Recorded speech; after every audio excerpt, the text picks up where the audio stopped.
तया धावे डगर में एको बेर ना गइल बाड़ू बाबा के नगर में देह कमजोर बा आराम कर घर में असु भर जाए दी जलावा चढ़ाए दी भोला जी के भगती में हम के रंगाए दी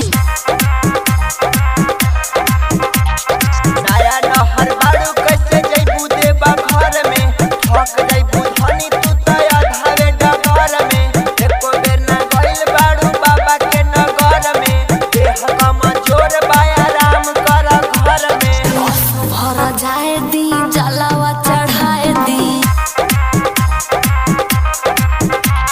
भोला जी के भगती में हम के रंगाए दी डीजे अमित तिवारी अपहर प्रेम से बोलो शिव शंकर भगवान की ठहु बहाना बनावो तानी जी काहे हमारा के पोल्हावो तानी जी हमारा के नहीं परेशान करहो घर ही में भोला जी के ध्यान करहो असो भर जाए दी जलावा चढ़ाए दी भोला जी के भगती में हम के रंगाए दी नया नहर बाड़ू कैसे जइबू देवा घर में ठक जइबू धनी तू तया धावे डगर में एको बेर ना गइल बाड़ू बाबा के नगर में देह कमजोर बा आराम कर घर में असो भर जाए दी जलावा चढ़ाए दी भोला जी के भगती में हम के रंगाए दी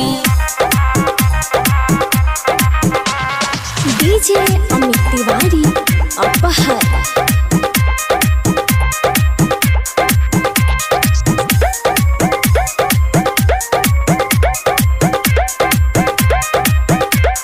साल भर पयावेला ई पर बजी भोला जी पजल हम ढार बजी कहे मिथलेश न कर तू जी रबिया रब के बढ़तावे खीस असु भर जाए दी जलावा चढ़ाए दी भोला जी के भगती में हम के रंगाए दी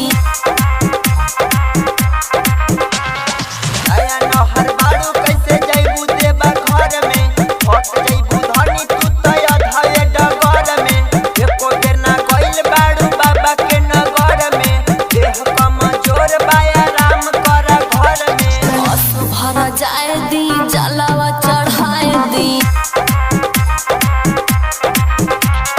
भोला जी के भगती में हम के रंगाए दी